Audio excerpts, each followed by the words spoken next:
Revelation chapter 8 begins with the seventh seal, the opening of the seventh seal. There was silence in heaven about the space of a half an hour. Now remember, the divisions of chapters and the divisions of verses was added much, much later than the original writings of the Scriptures. And so don't go by, well, chapter 8 doesn't belong to chapter 6 or 7, and it all runs together in the original text. Men have added these for the purpose that we might be able to find Scripture and relate to Scripture a little bit easier.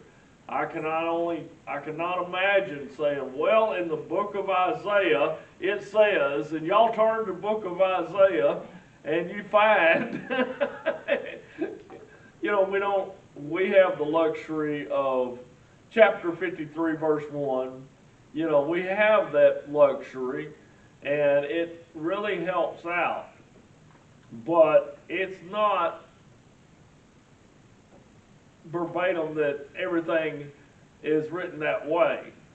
Now, he's writing about the six seals, and he's gone through the seven seals. He's gone through six, and he says he throws in the sealing of the tribes of Israel, and then he puts in there the worship or the scene in heaven as all those that have been raptured out of tribulation, taken out of tribulation. Those the raptured are in the throne room of God, worshiping God. And then he comes to chapter 8, and he mentions the silence in heaven, the silence before the storm. And this is the pouring out of the wrath of God.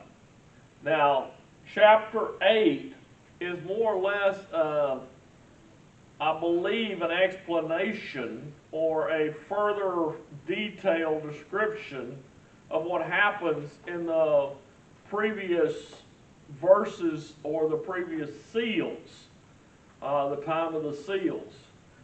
We have where death and hell come in the fourth seal. In the fifth seal, you have the martyrs underneath the throne of God. And the sixth seal, you have the thunderings and lightnings and earthquakes and all the calamities that are upon the earth. And it says that men hide themselves from the wrath, or from the wrath of God. Now, as we read the 8th chapter, I want first of all to read Revelation chapter 6, because a lot of this kind of lines up together. And it shows you that these events, these things that are going to take place, line up during the tribulation period. And so he says in chapter 6 and verse 12, he said, "And when I beheld, when he had opened the sixth seal, and lo, there was a great earthquake, and the sun became black as sackcloth of hair, and the moon became as blood, and the stars of heaven fell unto the earth, even as a fig tree casteth her untimely figs, when she is shaken of a mighty wind. And the heaven departed as a scroll, when it is rolled together, and every mountain and island were moved out of their places. And the kings of the earth, and the great men of the earth, great men and the rich men, and the chief captains, and the mighty men, and every bondman, and every free man, hid themselves in the dens and in the rocks of the mountains, and this said to the mountains and the rocks, Fall on us, and hide us from the face of him that sitteth on the throne, and from the wrath of the Lamb. For the great day of his wrath, or their wrath, is come, and who shall be able to stand?" Now, we read in Matthew the 24th chapter where it said immediately after the tribulation of those days, these things, and how it sounded so much like these same verses here in Revelation. The stars shall fall from heaven and all these things take place. Well, we're about to read the trumpets. And we see here in Revelation chapter 8, he says, I saw the 7 angels which stood before God, and to them was given 7 trumpets. And the angel offered incense. I'm sorry, that's not in there. And another angel came and stood at the altar, having a golden censer, and there was given unto him much incense, that he should offer it with the prayers of the saints upon the golden altar which is before the throne.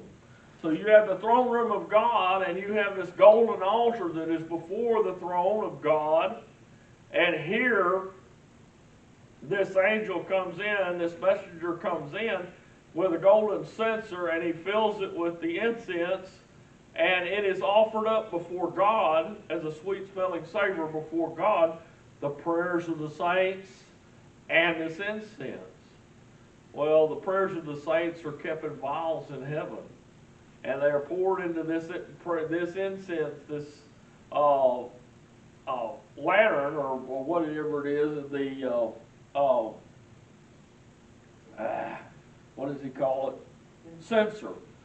And I remember as an altar boy, when I was serving as an altar boy as a young man, we had these censers that we were responsible for, and we were to put incense in them, and it was like hot ashes that they'd dump in there, and it had sweet odor, and you'd wave them, and especially at funerals and other places, they would wave these censers as sweet fragrance over the casket or whatever they might be doing at the time. And we were responsible for carrying those and making sure that they had the incense and stuff in them. But this is what the picture here is. This angel has a golden censer that he is offering the prayers of the saints and the incense before God, because the prayers of the saints are precious to God. God keeps those prayers. When we say our prayers before God and we ask God for things, God keeps our prayers in these censers, or in these vials in heaven, that they will be offered at the time before God. And now, he says, and the smoke of the incense which came with the prayers of the saints ascended up before God out of the angel's hand. The angel took the censer and filled it with fire of the altar and cast it into the earth. And there were voices and thunderings and lightnings and an earthquake. And the 7 angels which had the 7 trumpets prepared themselves to sound. So, this angel, it seems as though this lines up with the time of the death and hell and events of even the seal of the sixth seal. But then it goes on to say that these things, and the trumpets sound, certain things happen, and they all line up basically with the events of the seals. He goes on, he says, the first angel sounded, and there followed hail and fire mingled with blood, and they were cast upon the earth. And the third part of the trees was burned up, and all green grass was burned up. So at this time, there's going to be a time of famine, a time of hard times upon the earth. But this angel is going to cast this vial, this censer down, and it is going to burn up all the green grass. It's going to burn up a third part of the trees. If you can imagine, if we lost a third part of the trees, trees are a great resource in the earth, and people depend upon the trees. But all of this stuff, even the green grass is a resource. I I hate cutting grass, but you know, uh, when this happens, it's going to be the time of tribulation, of hard times on the earth. And people are going to be fearing, and there's going to be fear all over the earth, no matter where you're at. This is worldwide. This is not local. This says over the whole earth. It says all the green grass. It says a third part of the trees on the earth. So these events are going to be tragic to the whole world. And the world is going to be living in fear. When the second angel sounded, and was, it says, as it were, a great mountain burning with fire was cast into the sea, and the third part of the sea became blood, and a third part of the creatures which were in the sea and had life died, and the third part of the ships were destroyed. Can you imagine what calamity that would be? What a calamity that would be when you have this meteor come from heaven, as it might be, cast into the sea, and a third part of the sea, a third part of all the living creatures in the sea are killed, a third part of the ships in the sea are destroyed. That'd be a worldwide calamity. It would affect everybody. It would affect the markets. It would affect the trade of the world. It would affect the military of the world. It would affect everything. And you see a third part, that's a great number. You know, we see a very few ships. I'm sure that, well, Randall, you being in the Marine Corps, you probably saw a bunch of ships. Okay? You didn't see not even a third of the ships in the world, for sure. Can you imagine all the ships you saw just wiped out? That's the life on those ships and everything else. It's going to affect people. It's going to be tragic. And then it's going to be turned to the sea. It says it's going to become blood. A third part of the sea is going to become blood. I don't know, when you see the waters become blood, I've smelt blood from a dead animal, and it reeks. After a while, it just reeks, and that's what this is going to happen. It's going to be awful.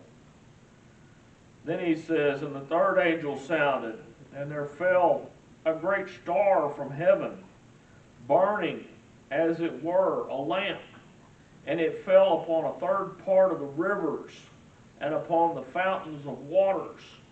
And the name of the star is called Wormwood. And the third part of the water became wormwood, and many men died of the waters because they were made bitter.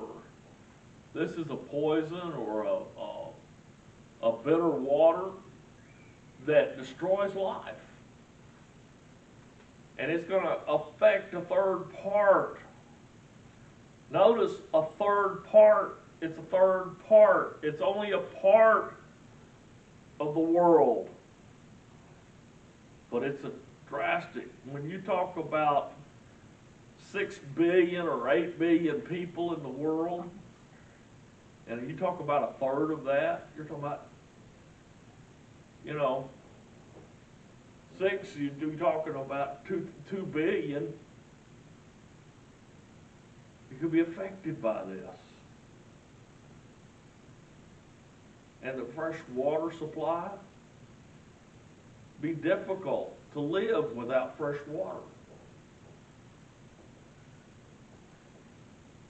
And I believe this wormwood, this thing from this ball from heaven, or whatever you want to call it, fell, this great star from heaven. I believe it's going to be a poisonous effect upon the waters. He said the fourth angel sounded, and a third part of the sun was smitten, and a third part of the moon, and a third part of the stars, so as the third part of them was darkened, and the day shone not for a third part of it, and the night likewise. Well, when he says the third part of the day, it's going to affect the sunrise or maybe the sunset. And it's also going to affect the moon and the stars. It's going to block out the moon and the stars and the way they shine to the earth, the reflection that they have from the sun. This is going to be it's going to affect our ecosystem. It's going to affect our temperatures. It's going to affect everything that the earth has. It's going to affect the remainder of the life that is upon the earth. And I beheld and heard an angel flying through the midst of heaven, saying with a loud voice, Woe, woe, woe to the inhabitants of the earth, by reason of the other voices of the trumpets of the three angels which are yet to sound. 4 angels have sounded. And look at the tragic numbers, the things that have been affected. A third part of the ocean is blood. A third part of the living creatures. Think how much we depend upon ocean life and fish from the ocean to live.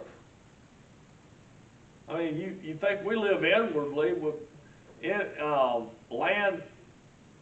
inland, but yet we still eat flounder and other fish that are harvested from the sea. Can you imagine how much the food source is going to be affected by this?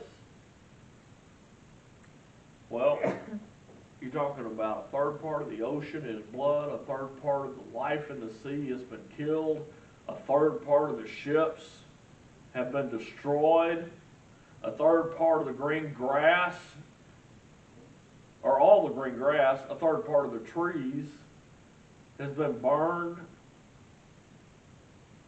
a third part of the waters turned to blood, or turned to wormwood, I should say. It's going to be a rough time, the end of the tribulation period.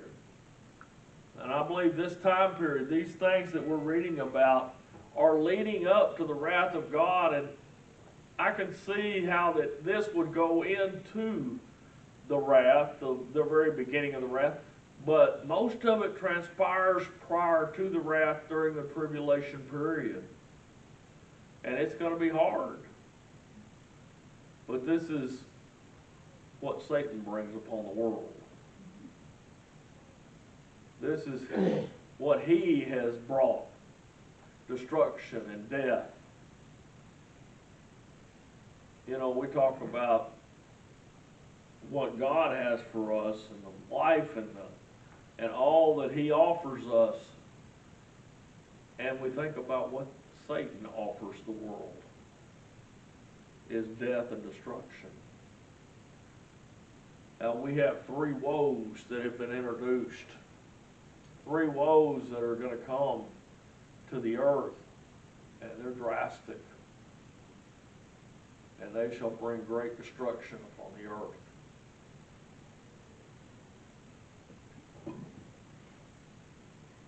He said in chapter 9, the beginning of chapter 9, and the 5th angel sounded, and I saw a star fall from heaven unto the earth, and to him was given the key of the bottomless pit. Well, that's what we want to hear. To release the angels from the bottomless pit, those that have been bound by God upon the earth. They shall be loosed. Not going to be a pleasant time. It's going to be a hard time. Tribulation, again, is a time of pressure upon the saints, but it's a time, God is not pressuring us. It is Satan and his followers. It is not God. God is going to deliver us. God is going to bring an end to these sufferings for us by the rapture when he comes again. He shall deliver us. He shall appear in the clouds of heaven, and we shall be called up to meet him in the clouds, and we shall ever be with him. We won't suffer God's wrath. We've been delivered from God's wrath. We have scripture that says that we are delivered from the wrath of God. We have Romans 5:9. We have 1 Thessalonians 1:10. We have 1 Thessalonians 5:9. All three of these scriptures testify to us that we are delivered from the wrath of God. It doesn't say we'll be delivered from the tribulation.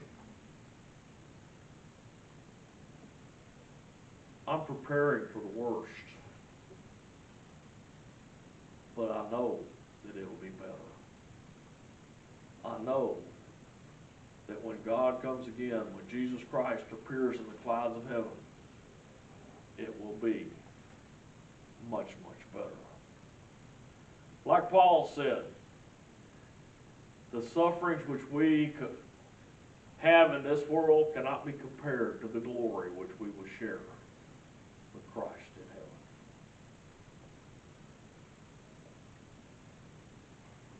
So, suffering a little bit here is nothing compared to what glory and what time we will have with God in eternity. Thank you for your attention this afternoon.